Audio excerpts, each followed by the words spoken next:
G7에 돌아오자마자 바로 목요일 날과 화요일 날은 뭐가 있느냐면 국무회의가 있습니다. 총리가 임명이 되면은 화요일, 목요일, 국무회의를 번갈아 가면서 합니다. 네.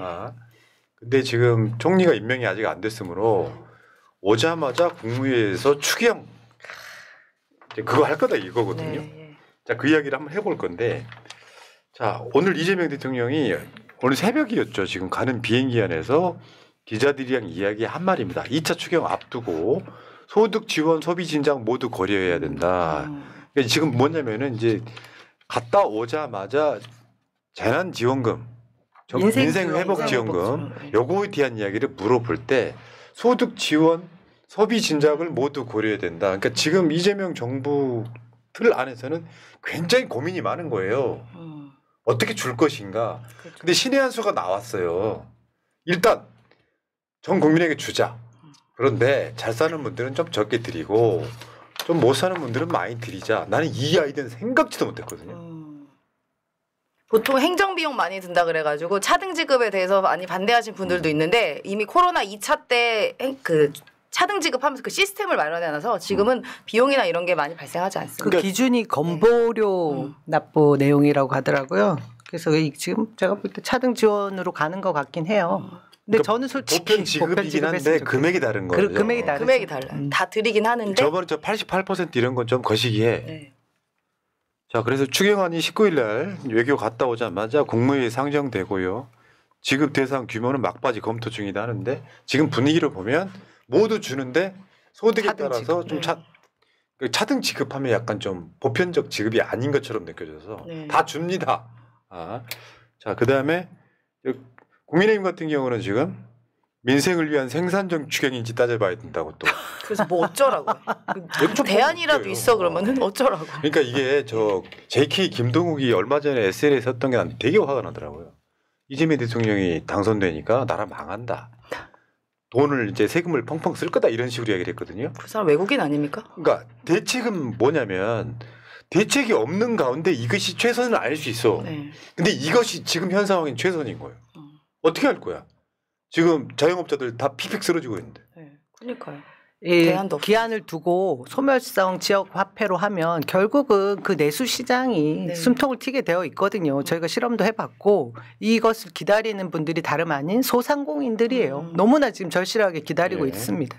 자, 차등 지급 어떻게 할 거냐. 전 국민 다 드리는데 상위 10%는 지금 아니긴 합니다.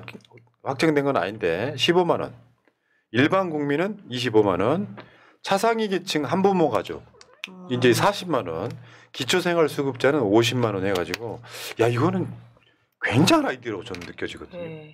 그러니까 대부분의 그러니까 25만 원 전체를 주는 것보다 저는 아까 말씀드린 것처럼 소득 지원과 소비 활성화 두 개를 다 잡은 게 느껴지는 게 뭐냐면 소득 상위 10% 분들은 25만 원 받아도 그거 원래 쓰던 거에서 크게 차이가 없어요. 소비가 늘어나지가 않거든요. 오히려 그걸 저축하는 경우가 생기죠. 돈이 늘어나면. 근데 오히려 기초생활수급자나 차상위 계층 같은 경우는 주는 대로 거의 다 소비로 가는 경우가 대다수입니다. 그러니까 소비 진작 효과가 이쪽에서 훨씬 많이 일어나는 게 되는 거죠. 그리고 그런 반론들이 굉장히 많았거든요. 이게 똑같이 차등하지 않고 뭐 이렇게 재벌도 25만 원, 저기 기초수급자도 25만 원 이렇게 퍼주는 거 문제 많다라는 그런 반론에 대한 해결책을 제시한 것 같긴 합니다. 저건 신박한 아이디어예요. 우리는 있잖아요. 똑같은 금액을 전 국민한테 줄 거냐, 나눠서 뭐 상위 몇 퍼센트 뺄 거냐 이렇게 생각을 했었는데 다 주자. 왜냐하면 저는 이런 생각을 해봤거든요. 저 이야기가 나오면서 돌아가실 분들이 목숨을 부지하는 경우가 꽤 있을 거라고 생각이 들어요. 왜? 저 폐업 청산도 잘 못해가지고 돈이 없어가지고 어려우신 분들한테 뭔가 버틸 희망이 생긴 거거든요.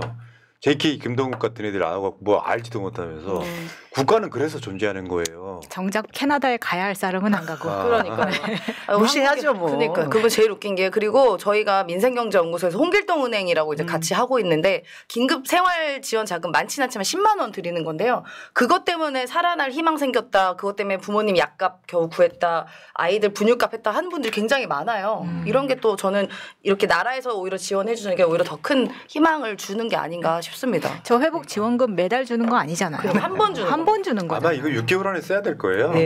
안 그러면 다 국고로 환수되고. 그러니까 요게 이런 거요. 진짜 일본처럼 일본이 현찰 나눠줬다가 더 망했잖아요. 그거 굉장히 치명타였거든요. 경제가 어려우니까 돈을 안 써버려요. 저축해버리 현찰로 나눠줬다가. 맞아요. 네, 저축하죠. 네. 요게 사실 이게 뭐 지역화폐라든지 이런 것들은 이재명 대통령의 시그니처 아니에요. 그렇죠. 누가 봐도. 그런 입장에서 야, 이 앞으로 경제가 조금 좋아질 거야라고 하는 희망이 생긴 분들이 상당 부분 목숨을 살렸다. 저는 이렇게 보거든요. 아무 대책 없이 야 지금 내수가 완전 죽어간데 근데 아무것도 안 했잖아요. 이 정치적 효능감 우리 전 국민들이 빠르게 느끼게 될 것이 네. 민생 지원 회복인 것 같습니다. 자 그리고 오늘 김병기 민주당 원내대표하고요 신임 국민의힘 송원석 원내대표가 오늘 또 만났는데 저게 지금 김병기 원내대표가 송원석을 예방하는 자리예요. 예방하는 자리. 송원석 하면 여러분들 기억할지 모르겠는데 문재인 정부 들어서고 나서 그 보궐선거가 있었는데 그때 당선된 기재부 차관 출신이에요. 네. 그 기재부 차관 출신이라고 하면 여러분들이 어떤 느낌이 드냐면은 우리나라 대표적으로 기재부가 검찰과 똑같은 정도의 수구 기득권에 가까워. 맞아. 그런 애들이 나와가지고 절대 돈 안 쓰고 정권에 따라서 문재인 정부 끝나고 나니까 윤석열한테 50조 줬던 그런 짓거리 했던 놈들인 거예요. 맞습니다. 그래서 기재부가 너무 과도하게 권력도 많고 돈도 많고 예산권도 많고 하다 보니까 이제 그거를 분리하려고 하는 게 또 이재명 정부의 하는 방식이죠. TK잖아요. TK 삼선이고 네. 친윤으로 분류되잖아요. 그래서 앞으로 당권을 결국 또 친윤 쪽에서 가져가겠다는 예상을 하게 하거든요. 예. 아까 책임 반성 네. 없는 본인 국민의힘 앞날이 저희는 그려지지 않습니까? 이분 송원석 별명이 조인트 송이라고 그러더라고요. 그게 그거예요. 네, 지금 네. 그저 내 자리 왜 없어 하면서 국민의힘 송원석이 폭력 갑질했다가 나중에 탈당을 하죠. 저런 사람 정치하면 안 되는 거 아니에요, 진짜? 그러니까. 저게 우리가 잘 몰라서 그렇지 저때 굉장히 이슈가 컸더라고요. 국민의힘 사무국장인데 그 원래 심장 이식 수술을 했던 분이라 그러더라고요. 근데 저분을 내 자리 어디 있어라면서 정강이를 여러 번 걷어차면서 폭행을 했다. 그게 저 포항에 이상휘라고 있어. 예. 네. 그 친구가 그 친구래 지금 친구예요. 아 죄송해요. 그자가 그 사람의 포항에서 당선자 시절이에요. 총선. 자기 의전 안 해줬다고. 네. 저 시청 공무원들 막 불러다가 잡돌이 했다니까. 그러니까 쟤네들 특성이 그런 거예요. 갑질이 몸에 배어 있는 거죠. 네. 그래서 자진 탈장했다가 다시 돌아왔는데 내란 국면에서도 윤석열 저 뭐 관적하고 그냥 친윤인 사람인데 저쪽은 그것밖에 안 되는 거죠. 친윤 당선시키는 얘네는 친윤 정당인 거죠, 그냥. 위헌 정당으로 해산되어야 되는 정당이 이미 다시 드러났습니다. 네. 원내대표 선거를 통해서요. 얘네들은 사람 되긴 글렀어요. 그러니까 진짜 인간의 희망도 없다. 마늘 쑥을 먹어도 안 돼 이제. 근데 좀 더 안타까운 거는 나온 3명의 후보들 중에 사람 될 놈이 하나도 없었어. 그러니까 저는 거기 사람이 없는 거죠. 아니 거기서 저는 여기 원내대표 선거 후보들 보면 뭐 되게 인물들이 몇 면도 잘 모르기도 하지만 다 이력을 보니까 와 이건 거의 악마 콘테스트예요. 누가 악마인가 싸우는. 그러니까. 자 어쨌든 여러분들 좀 기대 좀 하시고요. 뭐 어떤 집은 50만 원, 어떤 집은 15만 원이 들어온다 그래서 내 가정 경제가 좋아지지는 않는데 경제 선순환이 막 시작되면 있잖아요. 이게 다 서로 간에 영향을 끼치는 게 경제예요. 그렇습니다. 내수도 잘 돌고 그러면은 그게 이제 또 세수로 이어지고 이 과정이 있어야 되는데 국가가 지금까지 아무것도 하지 않았던 게 윤석열 정부였다. 예.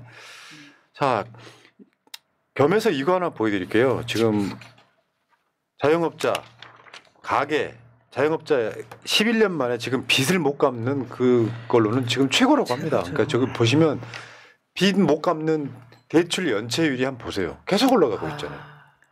심각합니다. 개인 사업자 원화 대출 전체 가계 전체 해가지고 계속 올라가고 있잖아요. 이런데 국가가 아무것도 안 하는 게 문제라는 거지. 맞습니다. 이 누적된 문제였던 것이 코로나19 때 굉장히 힘들었는데 내란 사태까지 이어지게 되면서 정말 문 닫는 가게가 너무 많아진 거 아닙니까? 네. 버티지 못해서 문 닫는 가게들이 속출하고 있는데 저 버티신 분들은 지금 아까 어떤 분이 댓글에 쓰셨더라고요.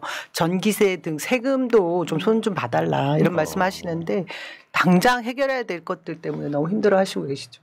어제 그 신박한 아이디어는 아니고 오죽 분노했으면 그럴까 싶은데 이번에 투표율이 얼마였었죠?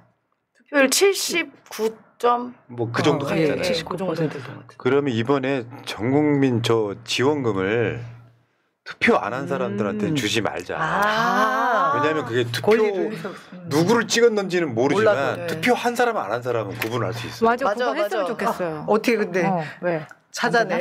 투표한 사람 안 한 사람. 아니 그거잖아. 등록돼 있잖아. 거기에 투표하고 안 한 사람이. 네. 이거 무슨 우리 표 나오잖아요. 이렇게 해서. 신분증 넣었기 신분증 때문에 넣고. 투표했냐 아니냐는 확실하게 구분이 되는데 아니 하자는 소리가 아니고 색출했어. 아니 오죽하면 그런 얘기가 나오겠냐 싶더라고요. 네. 맞아요. 좋은 아이디어네요. 네. 아니 외국에서는 실제로 투표하면은 뭐 여러 베네핏 많이 주잖아요. 맞아요. 네. 로또도 주고. 그러니까 투표하기 전에 그걸 했었어야 돼. 그러니까 내란이 일어났는데 투표 안 하신 분들은 뭐냐 그런 분들은 맞습니다. 그런 약간 네티즌들의 분노를 제가 봤다 이런 말씀드리고요. 현실은 불가능하지요. 자 여러분 지금 보면 이런 거 있어. 한국 국가 경쟁력이요 작년보다 7단계 하락했습니다. 27입니다. 그러니까 저거는 지금 윤석열 정권 말리면서 내란 일어나고 하면서 이게 완전 망가졌는데 우리나라가 경제 세계 10위권 대국이잖아요. 그렇죠. 국가 경쟁력이 27위로 떨어진 거면 7계단 하락했으면 그전에 20위였다는 거거든요. 근데 이런 거는 대서특필하고 책임을 물어야 되는 거 아닌가요? 그래서 사실 국민의힘은 이런 책임을 지고 내란 정당으로서 해산하는 게 맞고 이 정부 때 임명받은 사람들도 이런 이유로 다 이렇게 사이직 처리를 해야 된다고 생각합니다. 이거 지금 못 내보내서 문제인 맞죠. 것도 내란 잔재 세력이 아직 이 정부에 남아있겠다고 하는 거잖아요. 저런 내용을 언론이 제대로 파악하고 분석하는 기사들을 냈어야 되는데 맞아요. 지난 정부 때는 내지 않다가 이제 네. 정부 출범한 지 일주일도 안 됐는데 뭐 경기가 나쁘다는 둥 불황이라는 둥 뭐 그런 얘기를 하지 않습니까? 아니 진짜 저는 걱정되는 게 뭐냐면 사실 윤석열 내란 수계가 그 망쳐놓은 경제의 그 파도가 이제 오지도 않았어요. 심지어 계엄 때 맞아요. 거는 오늘 이제 2분기가 됐죠. 2분기를 넘으면 3분기까지 영향을 줄 텐데 이런 식의 언론이면 언론이 나중에 이게 이재명 정부가 시작되자마자 이런 식의 지표 나왔다는 식으로 할까 봐 저는 그게 굉장히 맞아요. 걱정됩니다. 그렇게 써먹을 거야. 예, 예. 모르긴 해도. 자 알겠습니다. 임춘수님 고맙습니다. 제가 김춘수님은 좀 아는데 내가 너의 이름을 불러주었을 때 너는 나에게로 와서 꽃이 되었다. 임춘수님 감사드립니다. 구자영님 저도 지금 단양에서 복권방을 하고 있는데 장사도 안 되고 지금 부가스도 납부 못하고 있습니다. 아이고. 복권방 하시면 복권 막 긁으면 안 되나요?